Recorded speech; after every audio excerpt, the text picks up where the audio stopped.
Here's the oil tank cap open. Let's fill up hydraulic oil. Because now in the cylinder system, no oil, the arm is dropping there. Yeah? So we fill up hydraulic oil to a little bit more than half oil level. So let the oil will go to the cylinders.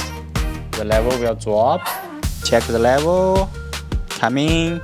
Yeah, my hose maybe block the pressure. Yeah, it's coming fast now. Okay, let's raise in the arm.